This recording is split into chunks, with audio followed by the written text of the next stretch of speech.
अस्सलाम वालेकुम, मेरा नाम है Mohammad Mansoor Khan and I am the CEO of Mansoor immigration consultant and OEP licensed company with its registered head office in Islamabad G11 मरकज़। और हमारी कोशिश होती है कि हम हर वीडियो के अंदर मैं आपके साथ वो इन्फॉर्मेशन या वो डिटेल शेयर करूं जो हमारे क्लाइंट के लिए बहुत बेनिफिशियल साबित हो, रिगार्डलेस ऑफ वो केस हमसे प्रोसेस करे या किसी से भी प्रोसेस करे। क्योंकि एक राइट इन्फॉर्मेशन देना भी जो है वो एक अमानत होती है कि आप किसी को सच्चा मशवरा दे और अच्छा मशवरा दे। आप ऑस्ट्रेलिया जाने के ख्वाहिशमंद हैं, आपने HEC से डॉक्यूमेंट अटेस्ट करवाए, मोफा से अटेस्ट करवाए, IELTS का एग्जाम दिया और बैठ के अपने पॉइंट्स कैलकुलेट कर लिए और आपको लगा कि अब तो मेरा चांस बन गया ऑस्ट्रेलिया जाने का। लेकिन फिर क्या होता है कि आप EOI सबमिट करते हैं और महीनों पे महीने गुजर जाते हैं, आपको इनविटेशन नहीं मिलती और आप समझते हैं कि शायद आपकी बहुत बड़ी बदकिस्मती है या आपका लक ही ख़राब है। लेकिन हकीकत ये नहीं है। हकीकत ये है कि आपको अंधेरे में रखा गया होता है, क्योंकि ऑस्ट्रेलिया का जो पॉइंट बेस्ड सिस्टम है that is not a straight forward mathematical calculation, it's a chess game. और इस गेम के 2026 के रूल्स आपको समझने पड़ेंगे और अगर ये रूल आप समझ गए तो शायद 95 पॉइंट पे भी आप रह जाएं और 65 पॉइंट वाला जो है उसको इनविटेशन मिल जाए। सो आज की वीडियो में मैं as a OEP license company का ओनर आपके साथ ऑस्ट्रेलिया इमिग्रेशन की वो हकीकत शेयर करने जा रहा हूँ जो कि शायद ही आपको कोई इमिग्रेशन कंपनी जो है वो इतनी ओपनली आपके साथ डिस्कस करे। आपने क्या करना है कि इस वीडियो को आखिर तक गौर से सुनना है, देखना है और हमारे YouTube चैनल को जरूर लाइक करना है, सब्सक्राइब करना है, शेयर करना है, बेल का आइकन दबाना है ताकि हमारे आने वाली वीडियो की नोटिफिकेशंस भी आपको मिलती रहे। सो आज की इस वीडियो में हम सब क्लास 190 और सब क्लास 491 जो है इसका पूरा एक पोस्टमार्टम करने लगे हैं और इस वीडियो के मिड में जाके मैं आपको 15 पॉइंट्स का एक सिस्टम लूप बताऊंगा जो कि आपके पूरे प्रोफाइल की आप कह दें कि रैंकिंग को बदल के रख देगा। सो ये वीडियो में आपने उन पॉइंट्स को बहुत गौर से सुनना है। तो अगर आपका ख्वाब है ऑस्ट्रेलिया जाना और आप अपने लाखों रुपए बचाना चाहते हैं और आप वाकई इंटरेस्टेड हैं कि आप एक सही प्रॉपर तरीके से ऑस्ट्रेलिया PR के ऊपर पहुंचे, तो ये video each and every second इसका गौर से सुन लें, समझ लें और कंसंट्रेशन के साथ इसको एंड तक देखें। सो हम आपको सिर्फ ख्वाब नहीं बेचते हैं बल्कि आपको एब्सोल्यूट फैक्ट्स के साथ चीज़ें बताते हैं कि कौन सी चीज़ है जो कि आपके लिए काम कर सकती है और प्रैक्टिकल सोल्यूशन भी उसका फिर हम आपको बताते हैं। सो आज की ये वीडियो बेसिकली 3 लोगों के लिए। नंबर 1 वो लोग जो कि पाकिस्तान में मौजूदा इकोनॉमिक हालात की वजह से बहुत परेशान है और यहाँ से निकलना चाहते हैं और कंफ्यूज है कि डायरेक्ट PR रूट यानी सब क्लास 190 पे हम अप्लाई करें या फिर रीजनल प्रोविजनल रूट 491 पे अप्लाई करें। दूसरे वो लोग जिन्होंने ऑलरेडी अपना EOI सबमिट कर लिया है और इंतज़ार कर रहे हैं खामोशी से, उन्हें समझ नहीं आ रहा है कि अब उनकी प्रोफाइल इनविजिबल क्यों हो चुकी है और उनको इन्विटेशन क्यों नहीं मिल रही है। और तीसरे वो लोग जो इंजीनियरिंग IT अकाउंटिंग फील्ड के अंदर इसके साथ ताल्लुक़ रखते हैं और उनको Tier 4 में डाल दिया गया या Tier 3 में डाल दिया गया और उनको ये लगता है कि अब बाहर जाने के सारे रास्ते जो हैं वो बंद हो चुके हैं। तो ये 3 लोग जो हैं ये इस वीडियो को गौर से एंड तक देखें। इस कंप्रेहेंसिव वीडियो या गाइड के अंदर मैं आपके साथ कवर करूंगा पॉइंट्स कैलकुलेटर 2026 की इनर रियलिटी क्या है, इसके अलावा ऑक्यूपेशन की एग्जैक्ट कैटेगरीज और वीडियो के एंड पर जाके एक ऐसा direct step by step action plan मैं आपको दूंगा जो कि अगर आप इम्प्लीमेंट कर सकते हैं तो इंशाल्लाह आप जो है इसके अंदर ऑस्ट्रेलियन इमिग्रेशन के अंदर इंशाल्लाह आपको ज़रूर सक्सेस मिलेगी। So let's come to the first part और हम बात करते हैं पॉइंट सिस्टम की ऑस्ट्रेलियन इमिग्रेशन की, जो कि अगर आपने इसके बुनियादी एक धोखा है उसको आपने समझना है। ये जो जनरल स्किल माइग्रेशन का सिस्टम है ये बेसिकली 3 मेन वीज़ास के ऊपर चलता है। सब क्लास 189 इंडिपेंडेंट क्लास का जो वीज़ा होता है, सब क्लास 190 स्टेट नॉमिनेटेड वीज़ा जो होते हैं और सब क्लास 491 जिसको रीजनल प्रोविजनल वीज़ा कहते हैं। और तीनों के लिए यानी ऑफिशियली जब आप इसको पूल में जाने के लिए आपको मिनिमम मार्क्स चाहिए होते हैं दैट इज 65 पॉइंट्स। सो बहुत सारे लोग खुश हो जाते हैं कि हमने 65 पॉइंट जो है वो अचीव कर लिए हैं, जबकि 95 वाले पॉइंट्स वाले लोग भी पूल के अंदर बैठे हुए हैं और इंतज़ार कर रहे हैं कि कब जो है हमें इन्विटेशन मिलेगी। लेकिन ये बात याद रखें कि ये सिर्फ 65 पॉइंट है, एक एंट्री पॉइंट है। अगर पूल में 20,000 लोग भी ऑलरेडी मौजूद है 90 पॉइंट के साथ, जैसे कि पहले मैंने बताया, तो आप समझ सकते हैं कि माइग्रेशन जो एजेंसी है उनके लिए ये 65 पॉइंट वाले मुकम्मल अंधेरे में, दे डोंट केयर अबाउट कि ये कौन है, इनकी प्रोफाइल क्या है, बिकॉज ज़ाहिर बात है कि वो क्रीम स्कीमिंग पॉलिसी होती है। स्कीमिंग पॉलिसी जो टॉप के लोग होते हैं ज़्यादा पॉइंट्स वाले, उनको ही उठाया जाता है। अब पॉइंट्स के अंदर कुछ फैक्टर्स काउंट करते हैं, जैसे कि एज फैक्टर है, उसके मैक्सिमम 30 पॉइंट्स होते हैं। फिर उसमें 25 से 32 साल वाले लोगों के मैक्सिमम 30 पॉइंट्स होते हैं।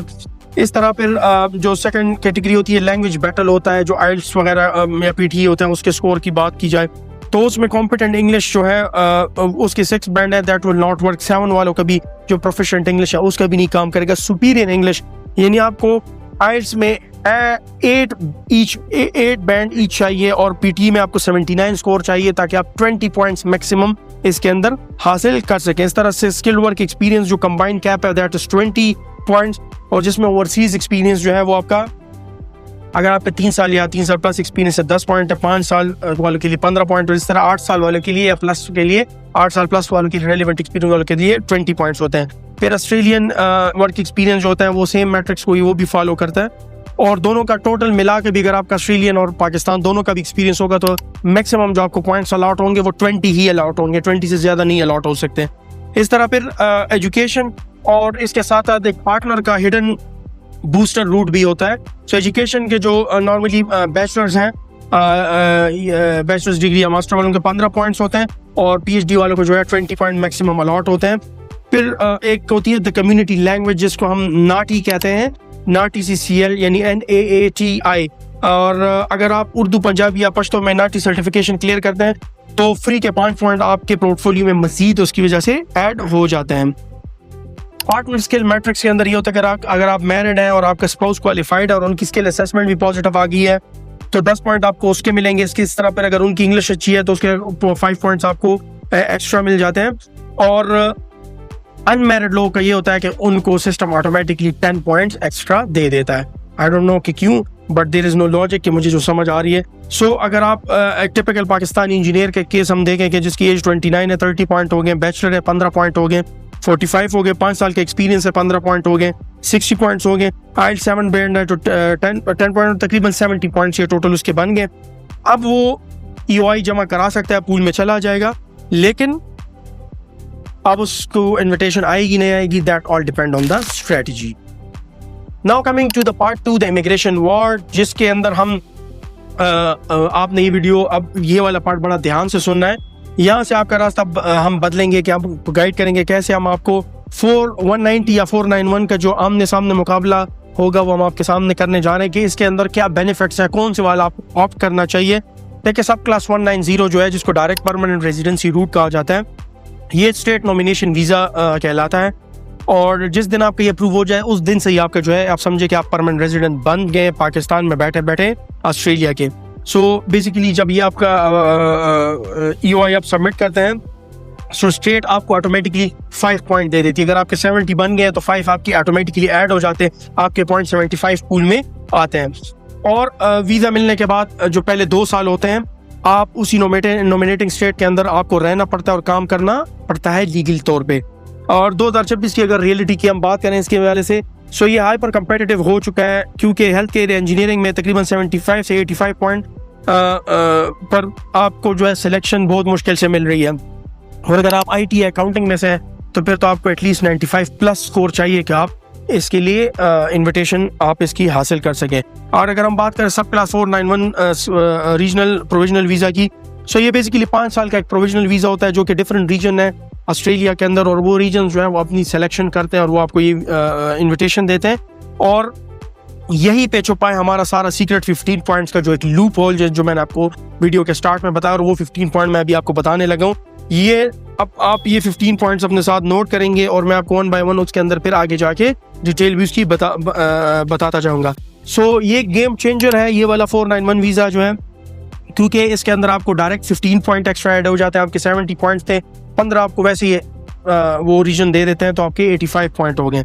और जो इस तरह फिर जो पाथवे है तो आपको 5 साल उस रीजन के अंदर गुजारने, और जब आप 3 साल तक वहाँ पे स्टैंडर्ड इनकम हिट कर लेते हैं तो फिर आप ऑटोमेटिकली परमानेंट रेजिडेंसी के लिए सब क्लास 191 के तहत स्विच कर सकते हैं।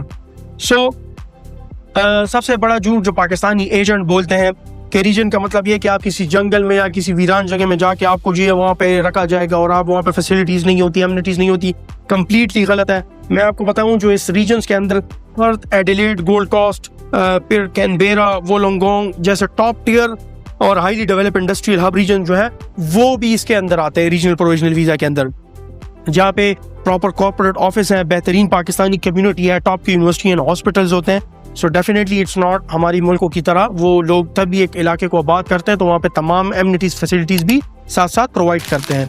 सो इसमें मेरी क्लियर एडवाइस आपके लिए ये है कि अगर आप 80+ कंफर्टेबल स्कोर ले सकते हैं तो आप 190 को टारगेट करें, या 85+ अगर आप ले सकते हैं और बेहतर है 90 तक जाए तो मच बेटर है।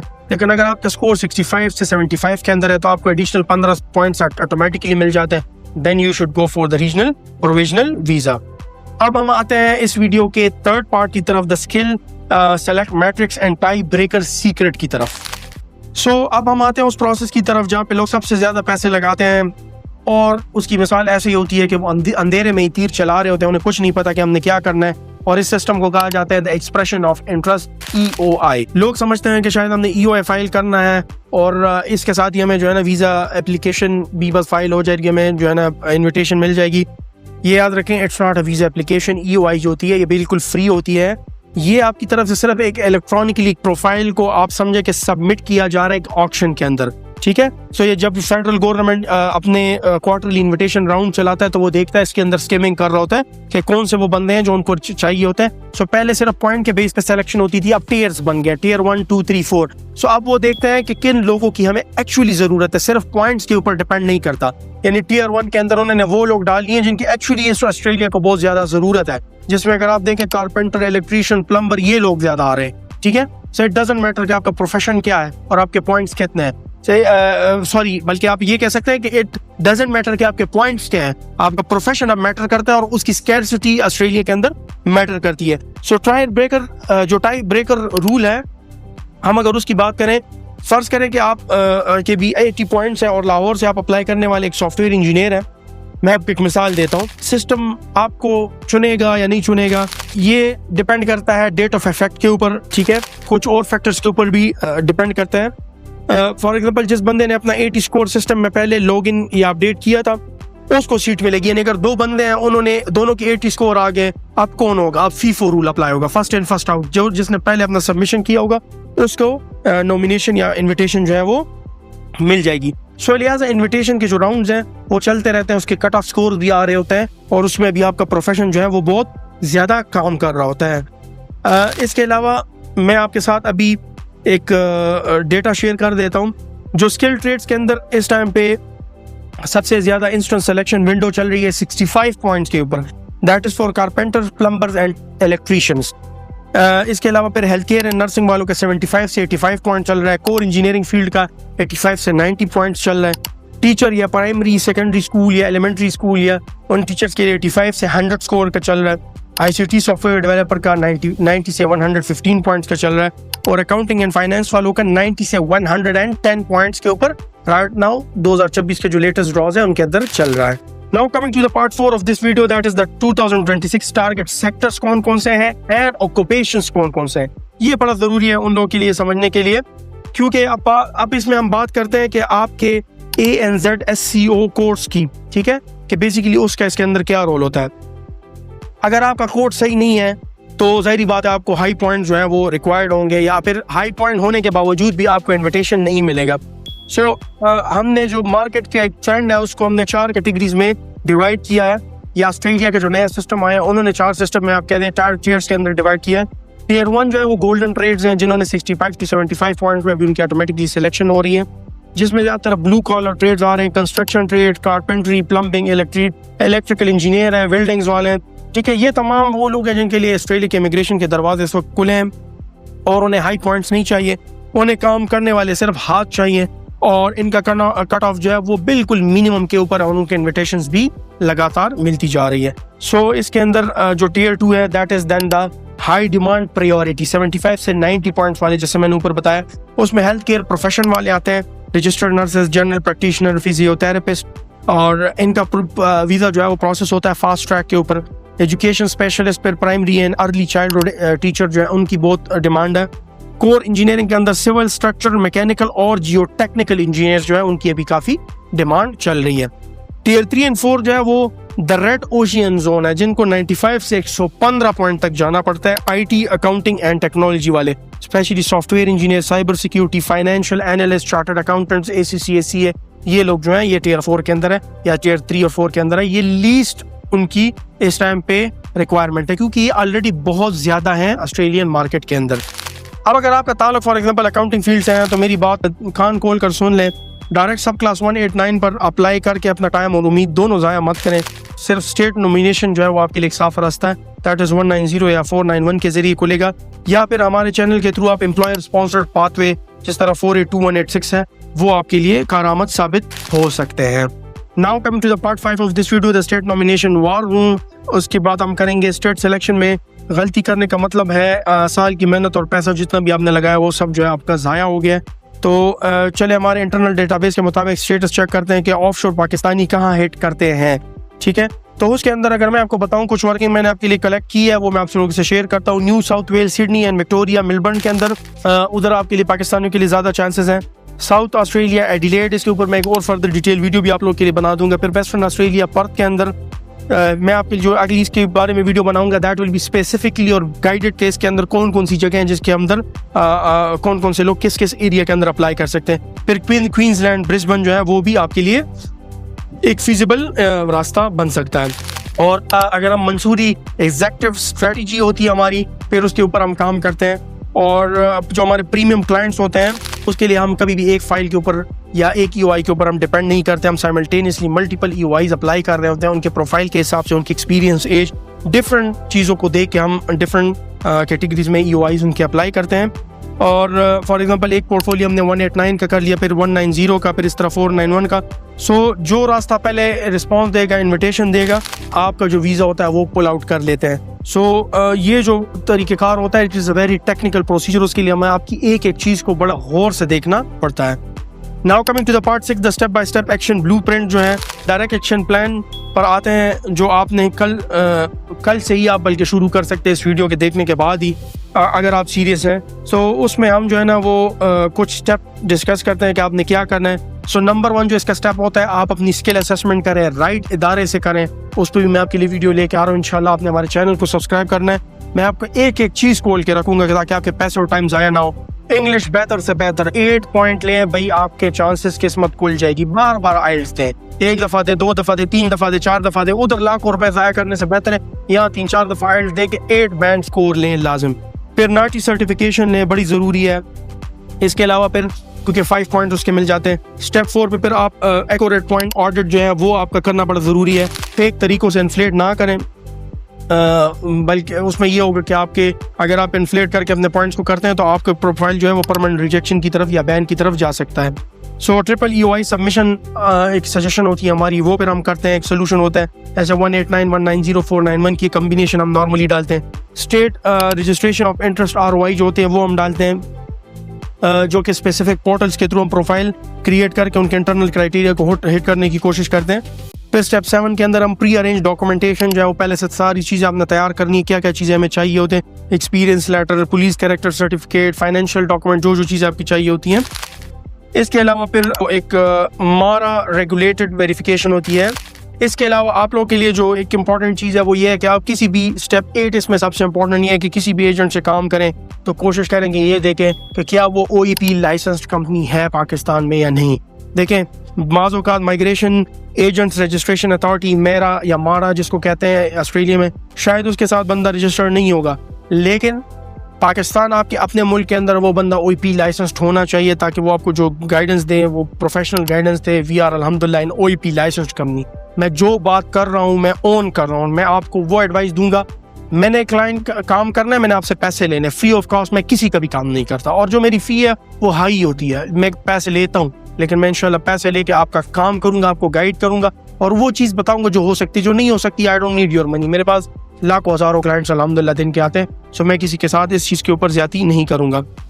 सो ऑस्ट्रेलिया का जो इमिग्रेशन सिस्टम है मुश्किल ज़रूर है लेकिन नामुमकिन नहीं है। बस आपने अंधेरे में नहीं रहना, एक स्ट्रेटजी के साथ चलना है। और अगर आपके पास सही गाइडेंस, सही लीगल डॉक्यूमेंटेशन और ट्रांसपेरेंट कॉर्पोरेट पार्टनर आपका हो तो then you can achieve this dream. और अगर आप ये ड्रीम अचीव करना चाहते हैं तो मेरी जो लीगल स्पेशलिस्ट टीम है they can help you out with education credential assessment. इसके अलावा जो आपकी वैल्यूएशन है वो, उसके अलावा जो आपके ANZ SCO कोड होते हैं उनकी प्रॉपर जांच पड़ताल करना कि कौन सा कोड आपके लिए बेस्ट है। तो ये तमाम चीज़ें जो हैं वो हमने आपको डिस्क्रिप्शन में भी मेंशन की होती है कि किस तरीके से हम आपको गाइड करेंगे और हम आपको किस तरीके से इस चीज़ों को क्लेरिफाई करेंगे। अगर आप इस तरह के हाई इम्पैक्ट वीडियो जो आपके दिमाग को क्लियर कर दें, आपको सारी चीज़ें क्लियरली डिफाइंड हो, हमने ऑस्ट्रेलिया के इमिग्रेशन के ऊपर अब आइंदा 6 मंथ्स के लिए पूरी स्ट्रेटजी बना के चल रहे हैं और ये उसकी फर्स्ट वीडियोज़ है इंशाल्लाह। तो अब मैं आपको clear one step by step guide करूँगा।